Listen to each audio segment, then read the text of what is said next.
நமது தேசம் YouTube channel நண்பர்களுக்கு வணக்கம். நண்பர்களே, நம்மை சுற்றியுள்ள நட்பு நாடுகளான ஸ்ரீலங்கா, பூட்டான், பாகிஸ்தான், நேபாளம், மாரிஷியஸ், பங்களாதேஷ் போன்ற நாடுகளால் நமக்கு பல குழப்பமான சூழ்நிலைகள் உருவாக்கி வருவதை தற்காலங்களில் நமது தேசம் யூடியூப் சேனல் நண்பர்கள் நன்கு அறிந்திருப்பீர்கள். இந்த குழப்பமான சூழ்நிலை ஏற்படுவதற்கு என்ன காரணம்? ஏன் நமது அண்டை நாடுகள் நம் பக்கம் வராமல் நம்மிடமிருந்து பிரிந்து ஏன் சீனா பக்கம் செல்கின்றன? நமது அண்டை நாடுகளை நம் பக்கம் வைத்துக் கொள்ளாமல் விட்டதற்கான காரணங்கள் என்ன? என்ன சூழ்நிலையின் காரணமாக இந்த நாடுகள் சீனா பக்கம் செல்கின்றன? இது போன்ற விவரங்களை நாம் நமது தேசம் யூடியூப் வீடியோ சேனலில் இன்று பார்க்க போகிறோம்.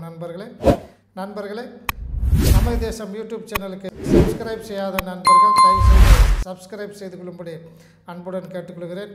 வாருங்கள் நண்பர்களே, வீடியோவுக்குள் செல்லலாம்.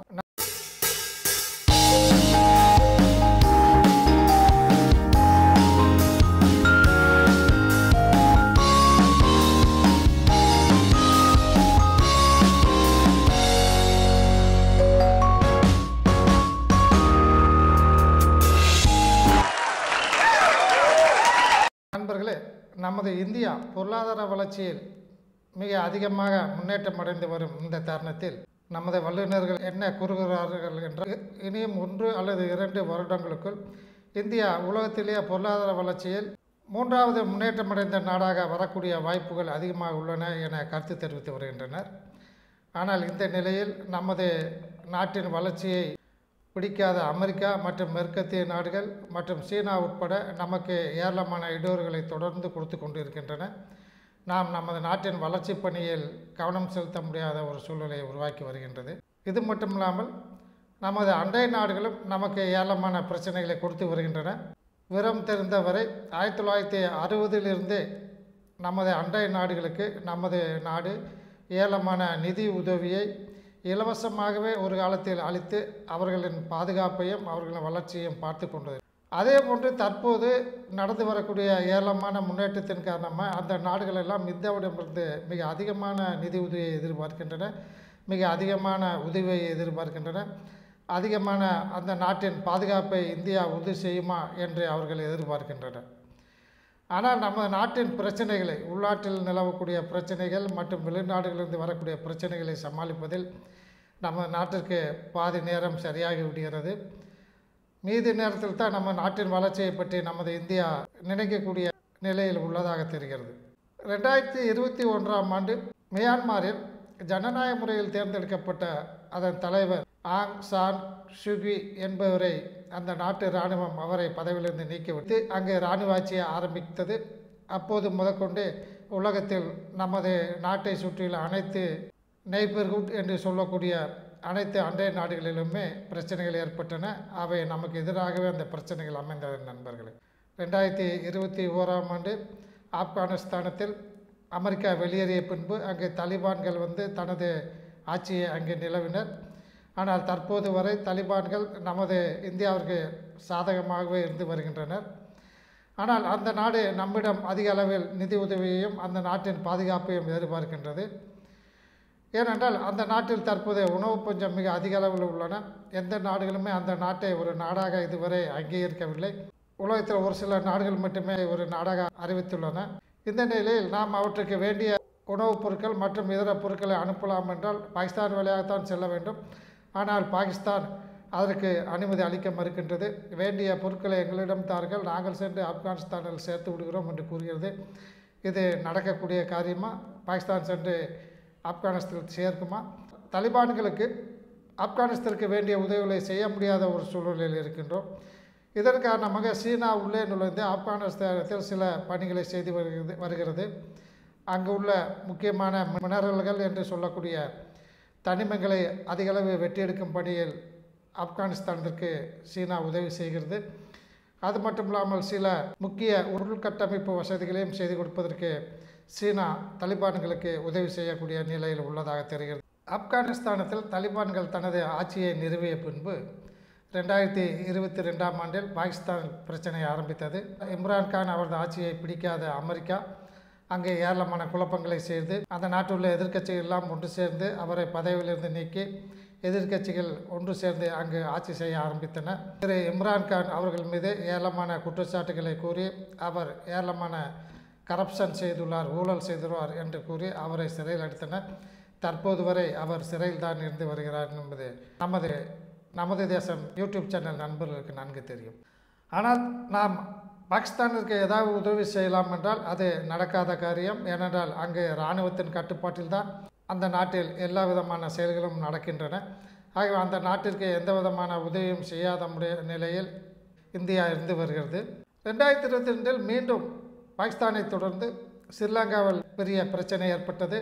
சீனாவில் வாங்கிய கடனை திருப்பி செலுத்த முடியாத காரணத்தினாலும், தனது நாட்டில் வளர்ச்சி எதுவுமே நடக்காத காரணத்தினாலும், அதை தனது நாட்டிற்கு தேவையான பொருட்களை வாங்கக்கூடிய அளவிற்கு அந்த நாட்டில் டாலர் இல்லாததாலும் அந்த நாடு மிக சிரமத்திற்கு உள்ளானது.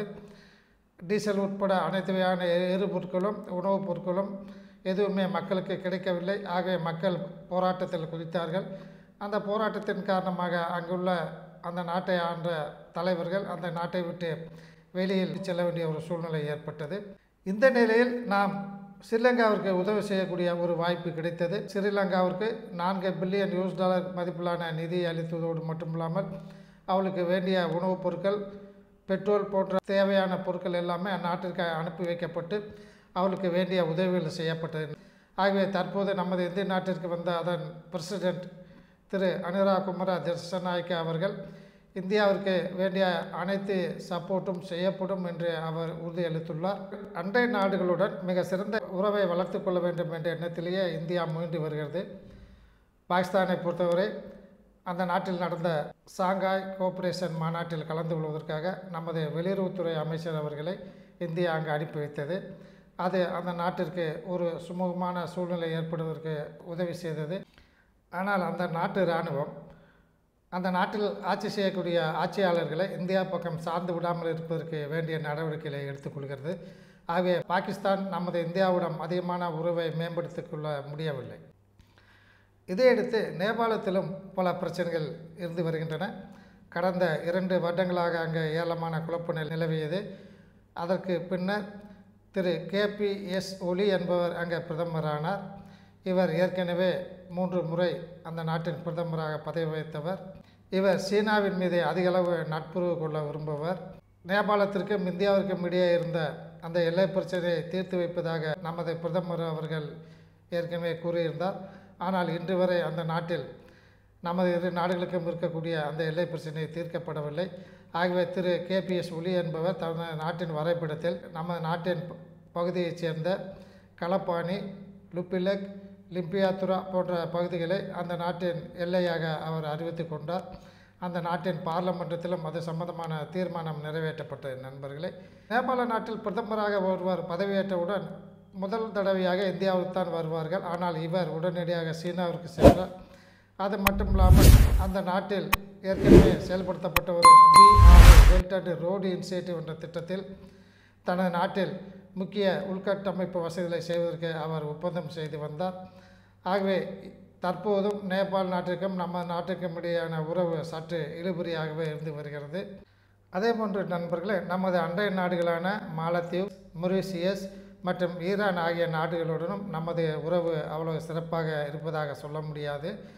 மாலத்தீவு ஏற்கனவே பதவியேற்றவுடன் அந்த நாட்டின் பிரசிடென்ட் திரு முகமது முர்சி அவர்கள் உடனடியாக சீனாவுக்கு சென்று வந்தார்.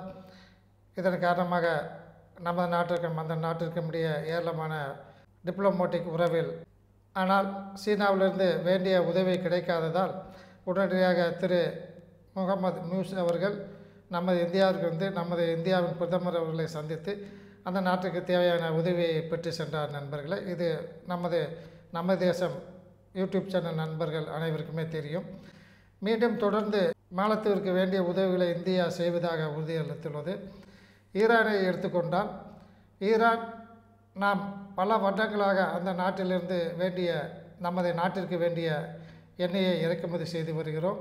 ஆனால் 2019ஆம் ஆண்டு ஈரான் மீது அமெரிக்காவும் அதன் நட்பு நாடுகளும் பொருளாதார தடை விதித்ததால் நாமும் அந்த நாட்டிலிருந்து எண்ணெயை இறக்குமதி செய்யக்கூடாது என அமெரிக்கா நம்மை வலியுறுத்தியதன் காரணமாக நாம் 2019-2020ஆம் ஆண்டிலிருந்து ஈரான் நாட்டிலிருந்து எண்ணெய் இறக்குமதியை நாம் நிறுத்தி கொண்டோம். இருந்தாலும் இரு நாடுகளுக்கும் இடையான உறவு கசப்பான நிலையில் உள்ளதே ஒழிய இனியும் அது பிரச்சனையாக மாறவில்லை. ஏனென்றால் சபகார் என்று சொல்லக்கூடிய ஒரு முக்கியமான போர்ட் ஒன்றினை நாம் அங்கு நிறுவி அதை பராமரித்து வருகிறோம். இந்த சபகார் போர்ட்டின் வழியாகத்தான் நாம் ஈரான் வழியாக, ஆப்கானிஸ்தானத்தின் வழியாக சென்ட்ரல் ஆசியா, மத்திய ஆசியா நாடுகளுக்கெல்லாம் நமது பொருளை நாம் ஏற்றுமதி செய்யக்கூடிய ஒரு வாய்ப்பு நமக்கு கிடைக்கிறது. அது மட்டும் இல்லாமல் நாம் பிற்காலங்களில் ஈரானிலிருந்து எண்ணெய் இறக்குமதி செய்வோம் என்ற ஒரு நோக்கில் ஈரான் நம் மீது அதிக அளவு பொறுமை காத்து வருகிறது.